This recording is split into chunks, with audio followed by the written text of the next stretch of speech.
علم اس کی شان کیا ہے؟ یحییٰ بن معاذ رازی رحمۃ اللہ علیہ کو خواب میں نبی پاک صلی اللہ علیہ وسلم کی زیارت ہوئی۔ عرض کی یا رسول اللہ میں آپ کو کہاں تلاش کروں؟ تو حضور صلی اللہ علیہ وسلم فرمایا عند علم ابی حنیفہ، ابو حنیفہ کے علم میں مجھے تلاش کرو، ابو حنیفہ کے علم میں مجھے تلاش کرو۔ تو ابو حنیفہ کا علم کہاں پر ہے؟ وہ کتاب الآثار میں ہے۔ ابو حنیفہ کا علم کہاں پر ہے؟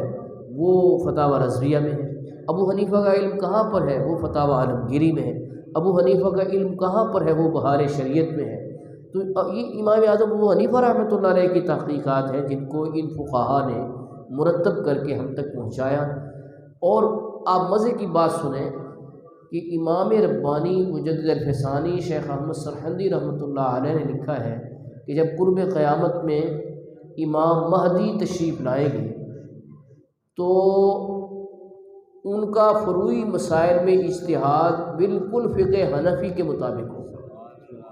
وہ مقلد نہیں ہوں گے کیونکہ وہ خود مجتہد ہوں گے امام مہدی، لیکن ان کا اجتہاد امام ابو حنیفہ کے اجتہاد کے مطابق ہوگا۔ اس دن کھلے گا کہ فقہ حنفی کی تحقیقات زیادہ صائب اور درست ہیں۔ جی تو امام اعظم ابو حنیفہ کے علم کا پرچار کرنے والے اور حدیث اور تفسیر پڑھانے والے حضرت محدث اعظم پاکستان مولانا محمد سردار احمد رحمۃ اللہ تعالیٰ نے آپ فیصل آباد میں ہوئے ہیں، آپ کا مزار وہاں پر ہے، لیکن رہنے والے یہ گرداسپور ضلع کے تھے، بریلی شریف میں پڑھے۔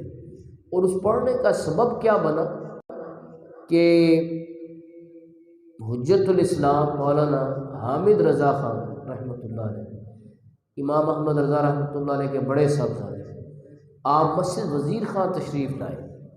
کہاں تشریف لائے؟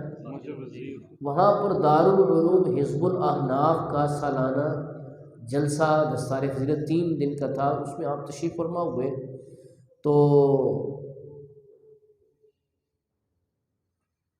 جب وہ محفل میں تشریف فرما ہوئے تو محدث پاکستان رحمۃ اللہ علیہ نے آپ کی زیارت کی، تو ان کا نورانی چہرہ دیکھ کر ایسے متاثر ہوئے، ایسا دل پر اثر ہوا اور دل پر چوٹ ہوئی کہ آپ نے وہ پٹوار کا امتحان پاس کرنے آئے ہوئے تھے لاہور میں، تو آپ نے یہ ارادہ معطل کر دیا۔ حجت الاسلام مولانا حامد رضا خان رحمۃ اللہ علیہ کا قیام حضرت شاہ محمد غوث رحمۃ اللہ علیہ کی درگاہ میں تھا، تو آپ وہاں حاضر ہو گئے۔ لوگ آتے اپنے مسائل عرض کرتے، آپ جواب دیتے، لوگ چلے جاتے، آپ بیٹھے رہے۔ نہیں گونج کر گئے گا سر، ایک بار یہ جو ریپیٹیشن ہو رہی نا آواز کی، تو حجت الاسلام مولانا حامد رضا خان رحمۃ اللہ علیہ فرمایا صاحبزادے آپ کو کیا کام ہے؟ ان کا جی میں آپ کے ساتھ ہی جانا چاہتا ہوں، علم دین پڑھنا چاہتا ہوں۔ آپ بھی جوہر قابل پہچان گئے کہ یہ بندہ کوئی عام بندہ نہیں ہے، یہ طالب علم کوئی عام طالب علم نہیں ہے۔ ساتھ بریلی شریف لے گئے اور اس محنت سے محدث اعظم پاکستان رحمۃ اللہ علیہ نے علم دین پڑھا۔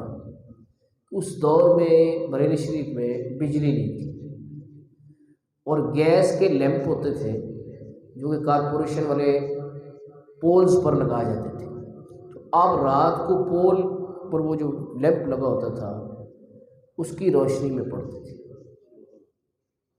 تو جب حجت الاسلام مولانا حامد رضا خان رحمۃ اللہ علیہ کو یہ علم ہوا کہ مولانا سردار احمد جو ہے وہ بلدیہ کے لیمپ کی روشنی میں پڑھتے ہیں، ان کا بھی ان کے لیے لیمپ کا بندوبست کیا گیا، تو پھر آپ کے کمرے میں لیمپ کا انتظام کیا گیا اور آپ نے اس محنت سے علم دین پڑھا۔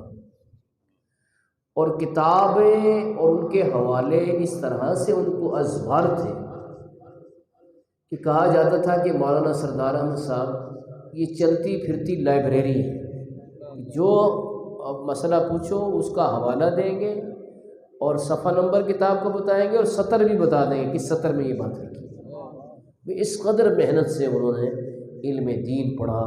محدث اعظم پاکستان مولانا محمد صلی اللہ علیہ وسلم، یعنی محدث اعظم کہلانا کوئی چھوٹی موٹی بات تو نہیں، پاکستان کا سب سے بڑا محدث، کہ حدیث پاک اس محنت سے انہوں نے پڑھائی ہے اور اس قدر محبت سے پڑھائی ہے کہ کمال کر دی ہے جی۔ بریلی شریف میں پہلے پڑھاتے رہے، پھر جب پاکستان بن گیا تو آپ یہاں لائل پور اس وقت کہتے تھے، یہاں تشریف لائے اور یہاں پر بھی آپ حدیث پاک پڑھتے ہیں۔ تو بریلی شریف میں جب پڑھاتے تھے مولانا عبد الرشید صاحب بڑے جید عالم دین آپ کے شاگرد ہوئے جان کے، وہ کہتے جب ہم پڑھ رہے ہوتے تھے تو کئی مرتبہ دیکھا دن کی روشنی میں آپ جہاں حدیث پڑھا رہے ہوتے تھے وہاں نور کی بارش ہوتی تھی، سورج کی روشنی پر وہ نور غالب آ جاتا تھا۔ ایک بزرگ ہوئے مولانا حامد بخاری،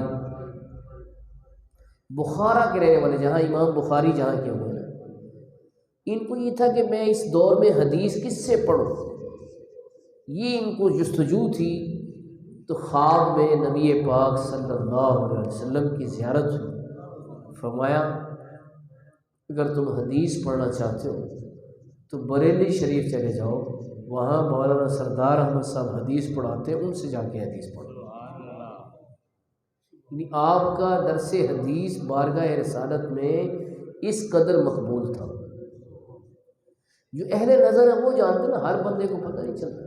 یہاں فیصل آباد میں جسے اس دور میں لائل پور کہتے تھے، آپ حدیث شریف پڑھا رہے ہوتے تو ایک مرتبہ حضرت خواجہ قمر الدین سیالوی رحمۃ اللہ علیہ تشریف لائے، آپ نے درسگاہ سے باہر ہی جوتے اتار دیے، کہا گیا جی درسگاہ تو آگے ہے، آپ نے باہر ہی جوتے اتار دیے۔ فرمایا کہ مولانا سردار احمد صاحب حدیث پڑھا رہے ہیں اور فرشتے یہاں پر اتنے زیادہ ہیں کہ انہوں نے پر بچھائے ہوئے ہیں اور میں یہاں پر جوتے نہیں پہننا چاہتا۔ اب ہر بندے کو تو نہیں پتہ چلتا کہ یہ کیا مقام ہے۔ وہ چودھری سلیمان نوری صاحب نے دعوت کی علماء کی اور طلباء کی، آپ وہ لینے بھی آ گئے، تو محفل ختم ہوئی، آپ تشریف لے گئے ان کے گھر۔ جب دعوت سے فارغ ہو گئے، ظہر کے بعد دوبارہ کلاس شروع ہوئی تو آپ حدیث پڑھانے لگے، تو طلباء نے کہا حضرت صاحب یہ حدیث تو ہم نے پڑھ لی۔ فرمایا نہیں، یہ اگرچہ پڑھ لی لیکن چودھری صاحب تشریف لائے ہوئے تھے، ان کے وجہ سے خیال ان کی طرف ہو گیا، تو حدیث پاک پہ جیسی توجہ ہونی چاہیے تھی ویسی نہیں، اس لیے اس کو دوبارہ پڑھا جائے گا، اس لیے اس کو دوبارہ پڑھا جائے گا۔ اس حد تک آپ حدیث پاک کا ادب و احترام کرتے تھے کہ جب حدیث پڑھی جا رہی ہے تو پوری توجہ حدیث پاک کی طرف ہونی چاہیے۔ جب حدیث شریف میں یہ ذکر آتا کہ رسول پاک صلی اللہ علیہ وسلم نے تبسم فرمایا، مسکرائے، مسکرانا بھی ہمارے آقا صلی اللہ علیہ وسلم کی سنت ہے، البتہ کہہ کا لگانا یہ غفلت کی نام، یہ ہمارے آقا صلی اللہ علیہ وسلم نہیں لگایا۔ کہہ کے اور مسکرانے میں کیا فرق ہے؟ کہہ کے میں آواز آتی ہے، کہ مسکرانے میں صرف دانت نظر آتے ہیں، آواز اتنی برآمد ہے، اگر آئے گی بھی تو ہلکی سی آواز ہوگی۔ تو آپ فرماتے بھی اس سے بڑھ کر تبسم کا اور کون سا موقع ہوگا؟ سب مسکراؤ، سب طلباء مسکراتے۔ اچھا یہ آسان کام نہیں ہے، مسکرانا تو کوئی مشکل کام نہیں، لیکن جب ان احادیث پاک کا ذکر آتا جن میں رسول پاک صلی اللہ علیہ وسلم کی چشمان اتھر سے آنسو جاری ہونے کا ذکر ہے تو آپ کی آنکھوں سے بھی آنسو گرنا شروع ہو جاتے، اس حد تک ڈوب کے آپ حدیث پڑھاتے تھے۔ ایک مرتبہ آپ حدیث پڑھا رہے تھے کہ جس میں نبی پاک صلی اللہ علیہ وسلم کے سر مبارک میں درد کا ذکر تھا، کہ درد ہو رہی تھی تو آپ نے کپڑا باندھا ہوا تھا سر پر، تو آپ نے اس حدیث کو پڑھاتے فرمایا کہ جب حضرت ابوبکر صدیق نے دیکھا ہوگا تو ان کے دل پہ کیا گزری ہوگی، حضرت عمر نے دیکھا ہوگا تو ان کے دل پہ کیا گزری ہوگی، حضرت عثمان نے دیکھا ہوگا، اس طرح صحابہ کرام کے نام لیتے گئے کہ حضرت بلال نے دیکھا ہوگا تو ان کے دل پہ کیا گزری ہوگی کہ سرکار کے سر مبارک میں درد ہے اور آپ نے رومال باندھا ہوا ہے۔